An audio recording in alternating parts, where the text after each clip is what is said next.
Bismillahirrahmanirrahim. Assalamualaikum warahmatullahi wabarakatuh. Alhamdulillah wassalatu wassalamu ala Rasulillah nabiyyina wa sayyidina Muhammad ibn Abdullah wa ala alihi wa sahbihi wa man walah wa ba'd.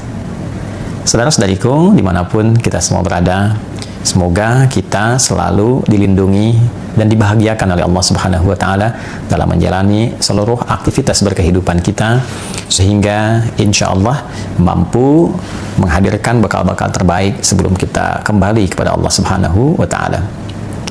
Tentunya dalam kehidupan ini kita berharap mendapati kesuksesan, kebahagiaan, dan dua hal dimaksud dapat berkelanjutan di setiap tempat yang kita akan pijak, bukan hanya di dunia tapi juga insya Allah saat di alam kubur, pun demikian saat berkehidupan abadi di akhirat kelak. Untuk itulah kita seringkali berdoa, semoga di dunia ini kita mendapatkan kebaikan dalam berkehidupan, dan di akhirat pun mendapatkan kebaikan dalam berkehidupan. Rabbana atina fid dunya hasanah wa fil akhirati hasanah wa qina adzabannar. Demikian seperti diajarkan di dalam Al-Quran surah Al-Baqarah di ayat 201 itu. Al-Quran menampilkan satu peta jalan yang mengantarkan setiap hamba pada kehidupan yang sangat ideal, berada selalu dalam naungan petunjuk Allah Subhanahu wa Ta'ala, yang dengan itu dapat mengantarkan percepatan hamba dimaksud meraih kesuksesan dan kebahagiaan. Di dalam bahasa Arab, sukses dan bahagia disebut dengan falah. Jika itu dapat digenggam, maka disebut dengan aflah. Orang yang dapat menggenggam kesuksesan dan kebahagiaan dinamakan dengan muflih. Jamaknya disebut dengan muflihun. Orang-orang yang berada dalam naungan petunjuk Allah Subhanahu wa Ta'ala, yang dengan itu ia dibimbing untuk dimudahkan beraktivitas, dilindungi dari berbagai macam gangguan, diberikan petunjuk yang memudahkan mencapai harapan, maka setidaknya mereka berada dalam naungan petunjuk dan kebaikan. Ada hudan. Jika kita gabungkan berada dalam petunjuk, perlindungan yang diberikan oleh Allah, dan orang-orang ini mampu cepat meraih kesuksesan dan kebahagiaan, maka dua bagian ini kalau kita satukan menjadi ulaika ala hudan mir rabbihim wa ulaika humul muflihun. Kalimat ini tertuang dalam satu ayat yang utuh di dalam Al-Quran, yaitu surah Al-Baqarah di ayat yang kelima, sekaligus memberikan tanda kepada kita bahwa ada orang-orang yang sangat mudah beraktivitas, memiliki petunjuk yang jelas, dan cepat menggapai kesuksesan dan kebahagiaan. Siapa mereka itu? Bagaimana cara mendapatinya? Disinilah kita akan mencoba meringkas itu semua secara singkat dan padat tentunya. Teman-teman, ulaika, mereka itu, maka dikembalikanlah mereka itu yang memiliki ciri-ciri pada ayat-ayat yang sebelumnya. Jika tadi ditampilkan capaiannya di ayat kelima, maka kita dapatkan di ayat keempat, ayat ketiga, dan ayat kedua yang merangkum seluruh langkah menuju kebahagiaan dan kesuksesan sejati dimaksud. Ada 5 hal yang kelimanya kita bisa sarikan khususnya dari ayat 3 dan 4 terkait dengan jalan cepat menuju kesuksesan dan kebaikan serta kebahagiaan yang sejati. Yang pertama, alladzina yu'minuna bil ghaib, yaitu orang-orang yang selalu mengupgrade imannya kepada Allah sekalipun Allah belum nampak secara langsung dalam pandangannya. Jadi syarat pertama, seseorang ingin mendapatkan kedekatan dengan Allah, sehingga ketika terbangun relasi yang dekat ini, aksesnya terbuka untuknya. Jika seluruh akses terbuka, maka tentu konsekuensinya kesuksesan, kebahagiaan mudah sekali didapat. Dalam kehidupan, ini bisa ditafsirkan dengan logika yang sangat sederhana. Anda memiliki akses dimanapun, dalam keadaan apapun, akses yang mempercepat harapan dari apa yang ingin Anda capai. Tidak ada yang semisal dengan Allah, laisa kamitslihi syai'. Namun dalam kehidupan duniawi kita saja, orang yang punya akses kepemimpinan mudah sekali mendapatkan beragam macam bentuk kemudahan dalam beraktivitas. Demikian seterusnya. Maka bagaimana dengan orang yang memiliki akses yang sangat kuat kepada Allah Subhanahu wa Ta'ala? Maka dengan akses yang kuat itu, kedekatan yang lebih itu, Allah pun membuka seluruh jalur-jalur kemudahan dalam berkehidupan, baik itu di dunia, di alam kuburnya, sebelum wafat wajahnya tersenyum, saking bahagianya dia mendapatkan satu paparan keindahan yang akan dia raih setelah dia wafat itu. Pun demikian dengan akhirat, bukan sekedar harapan, tapi dia memahami itu sebagai janji yang pasti yang akan dia peroleh. Maka syarat pertama adalah berusaha untuk terus meningkatkan iman. Tidak sekedar beriman, ada amanu, telah beriman, ada yu'minun, selalu meningkatkan kualitas imannya, selalu mengupgrade keadaan imannya. Maka syarat yang kedua sekaligus juga menjawab dari paparan yang pertama, bagaimana cara kita meningkatkan iman kita, mengupgrade iman sehingga dengan itu terbangun satu relasi yang kuat dengan Allah Subhanahu wa taala. Maka yang kedua, wa yuqimunas shalah, berupaya menunaikan salat dengan sempurna sesuai kemampuan kita. Maka ciri orang yang selalu berusaha meningkatkan iman dan membangun kedekatan lebih dengan Allah Subhanahu wa taala, pembuktian pertamanya dengan berupaya menunaikan salat semaksimal mungkin, sebaik mungkin. Bisa berisi pemaknaan kuantitas. Ada orang yang mencukupkan sholat fardu saja. Yang penting subuh, zuhur, asar, maghrib, isya ditunaikan. Tapi orang-orang yang ingin meningkatkan keimanannya kepada Allah, membangun hubungan yang lebih dekat, lebih kuat, dia coba ikuti dengan sunnahnya. Sebelum subuh ada sunnahnya, ia kejar. Antara subuh ke zuhur ada sholat sunnah apa saja, ia coba rinci. Ia coba berusaha menunaikan sesuai kemampuannya.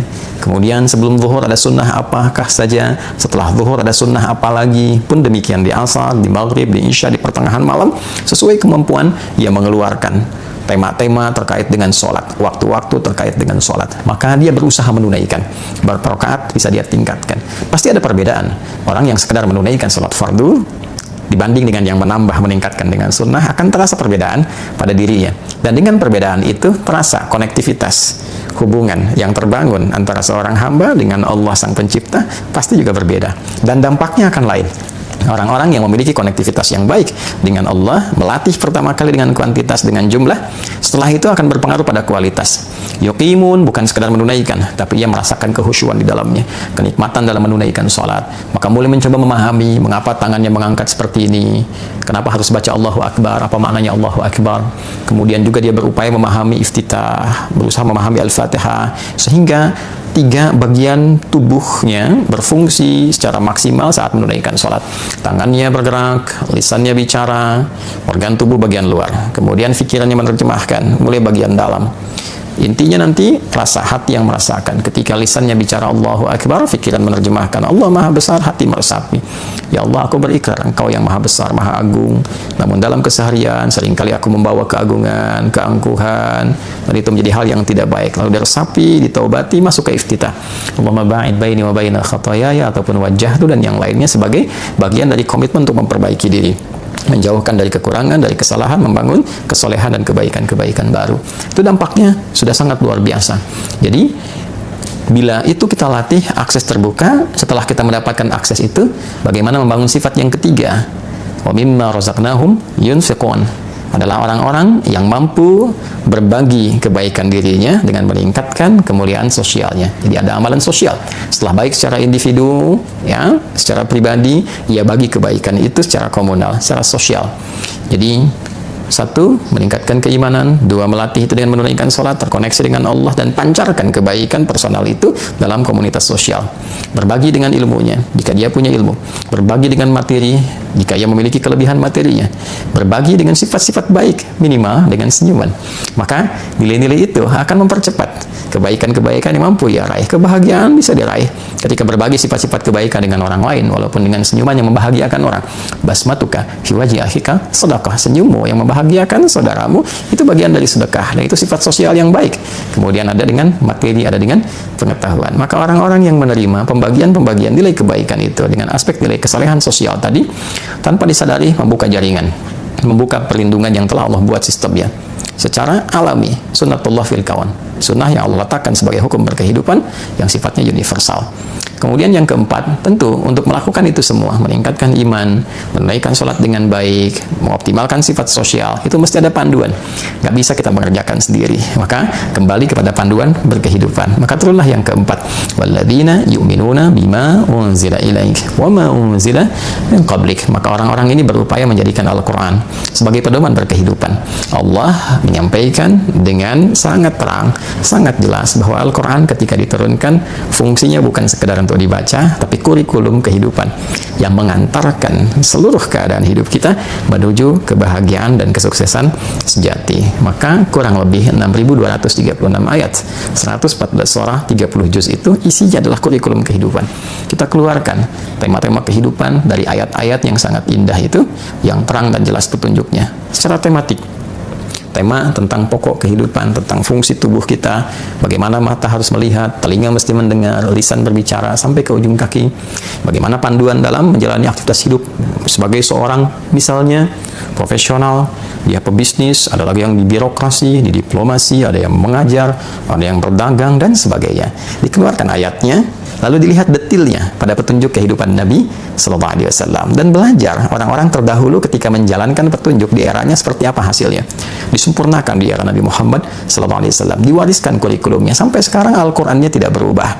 Dan orang-orang yang menjalani itu setiap generasi didapatkan capaian tertinggi yang membangun peradaban. Sebaliknya, ketika itu dijauhi, apalagi ditinggalkan, naudzubillah, maka yang muncul ketertinggalan, kemudian kejatuhan, terjerembab. Silahkan lihat perjalanan sejarah. Semakin warisan itu digunakan, semakin cepat mendapatkan satu kemajuan, kecerahan, dan kebaikan. Dan ketika jatuh peradaban itu, riset menunjukkan kejatuhan itu diakibatkan oleh terlenanya pada dunia yang dirasakan dan mulai menjauh dari kurikulum kehidupan yang telah digariskan dalam Al-Quran.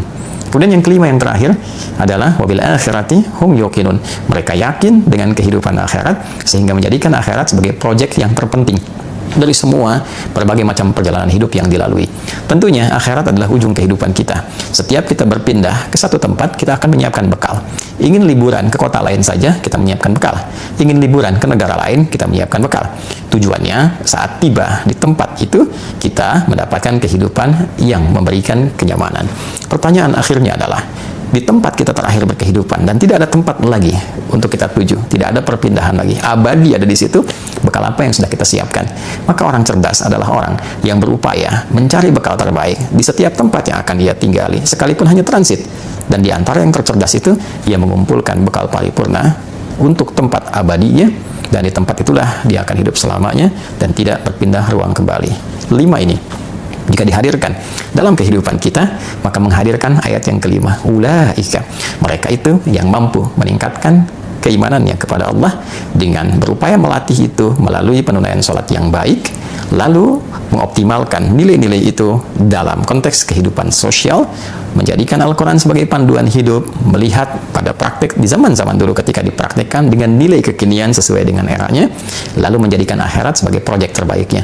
Itulah ala huda mir rabbihim, orang-orang yang akan selalu berada dalam petunjuk Allah sehingga memudahkan ia meraih kebahagiaan, kesuksesan, berada dalam perlindungan, wa ulaika humul muflihun, dan pastilah orang-orang itu akan selalu merasakan kebahagiaan dan kesuksesan yang sejati.